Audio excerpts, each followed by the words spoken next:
Hello! Magandang hapon. Magandang gabi. O anong oras mo man napapalit dito, kaibigan? You know, former Senator Franklin Dillon, dating finance chairman ng Senate Republic of the Philippines, nagsalita na patungkol sa kasinungalingan ni Duterte.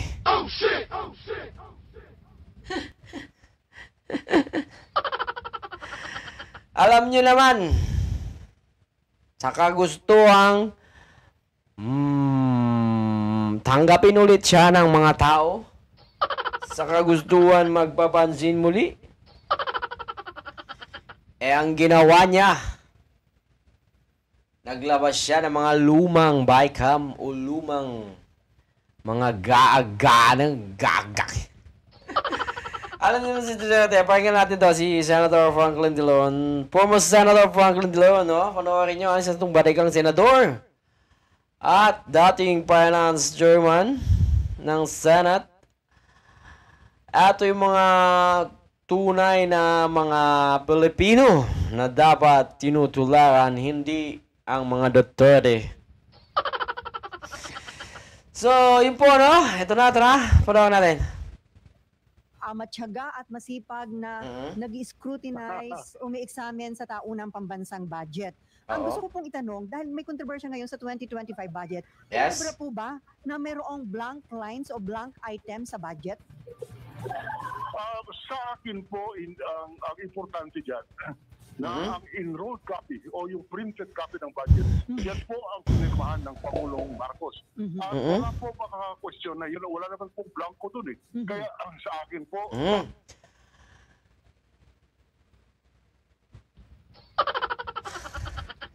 Kasasabi lang na walang blanco.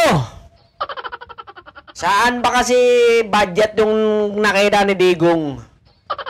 2025 ba? Tangan nyo ah. Ha? Pinakitaan lang kayo ng luma. Baka budget niya yun. Ha? Budget niya siguro yun. Anak ng kamote. Wala, hindi na naman umura. Mga kaibigan, mga kapatid. Mga kapatid sa pananampalataya. Hindi na naman po umubura ang mga propaganda nila sa presidente o sa gobyerno. Mayroon pa rin pong 3 taong natitirang BBM. So, nananawagan ako sa presidente ng Republika ng Pilipinas sa natitirang 3 taon, pwede bang ipakulong niya na si Digong? Kunin niyo na, ICC. Ha? Ay, 3 taon lang siyang makulong sa ICC. Nang magtanda ang matanda. So, tuloy natin. Ha? Ito yung mga batikang senador na maaasahan nung araw, kaya dito tayo dapat maniwala, hindi sa mga taga Davao. Ha? valid ang budget. Hindi po pinadala kay Pangulo Marcos yung bicameral conference committee report at talagang hindi po pinapadala yan. Ang pinapadala, printed enrolled copy. At kung ano yung printed enrolled copy, yan po ang controlling, yan po ang pinirmahan ng Pangulong So Marcos. sa mga hindi nakakaalam, no, pagkaintindi po natin ng BICAM, di ba? Yung kabuuan ng inaayos pa lang nila, kumbaga pinagpaplanuhan nila kung ano yung nanakawin nila. Kung ano yung kung ano yung tatapyasan nila para sa kanila mga bulsa. Ganun yun eh. Pare-parehas lang naman ng mga hayop na yan eh.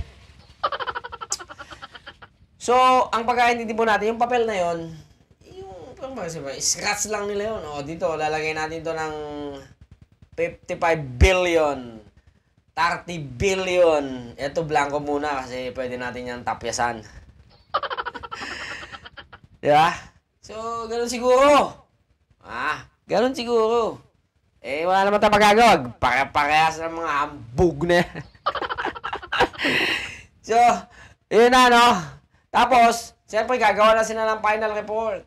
Yun na yung gaan ang sinasabi nila. So yun na. Gaan na. So yun na yung batas. Nadadali na sa presidente. Yun ang pipirmahan. Gagawin batas. Diba? Ginagawa pa lang batas ang budget, no? Ginagawa na ng batas ang budget, pero nakakakulimbat pa rin ng mga hambug. So yun na. Ang pagkakasabi po ni Senator Franklin Drilon, walang blanco, sabi niya. Ewan ko kung nabasa niya rin. Walang blanco, no blank, sabi. Diba? So sino ngayon ang paniniwalaan natin mga kaibigan, ha? Si Digong na retire na nagbabalik daw kuno, o yung isang retire din, siyempre, di ba? In fairness naman. Pare-parehas lang sila. Pare-parehas lang sila. So, tuloy natin. Kaya wala pong diferensya doon. Lahat. Wala namang blanco doon. So, wala pong question doon. Ang sinasabing blanco ay sa bicameral conference committee report, hindi naman po dapat pinapadala sa Pangulo yan at hindi na-actual ng Pangulo yan. Hindi pa batas yun. So, Enrolled copy. kaya sabi ni Marcos, he's lying. Di ba? He's lying. Hindi ito yung pinapadala. He is sinungaling. Di ba? Ulo para pirmahan niya. Sinungaling na matanda.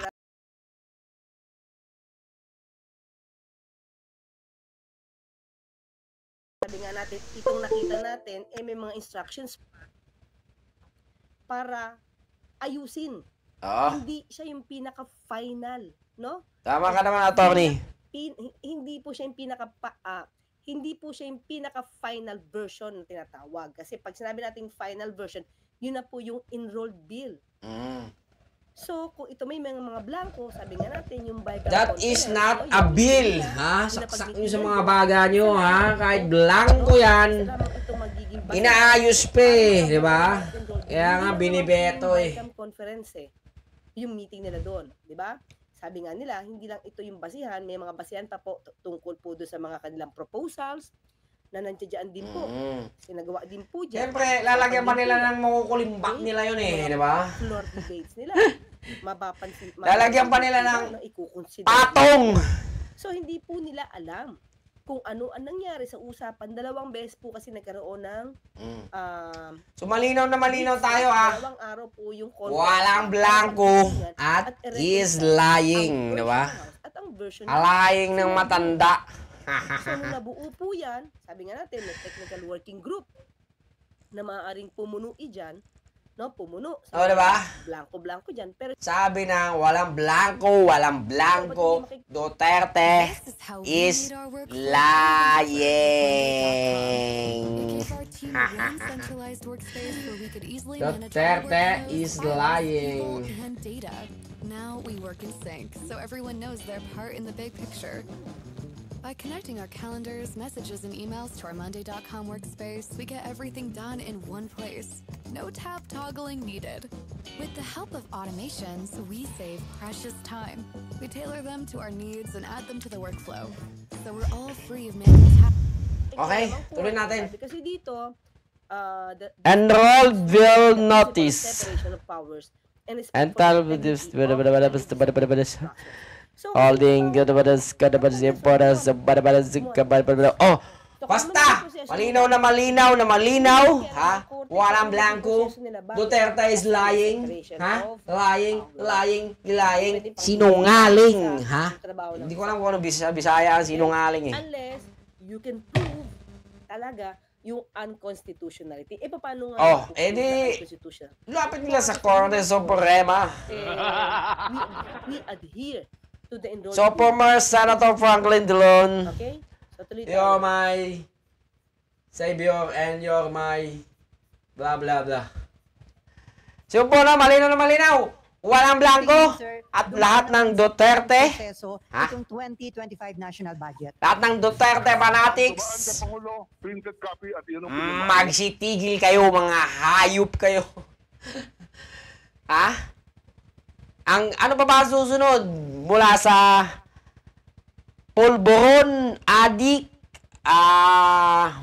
bangag, pangit. Lahat-lahat na. Kala nyo, gagwapo yung mga hayop kayo. Kinangina nyo. Bakit? Pogi nyo ba? Ha? Baka manlait kayo ng presidente. Baka manlait kayo ng tao. Mga gago kayo. Ha? Kala nyo, ang lalaki ng mga ano nyo, mga hayop kayo. So, yun lang. At malinaw na malinaw sa sikat ng araw. Wala pong... Tama po ang Pangulong Marcos doon. Mali yung... Wala pong blanco. Sa sinasabi niyang nagkaba na mayroong anomalyang nangyari dahil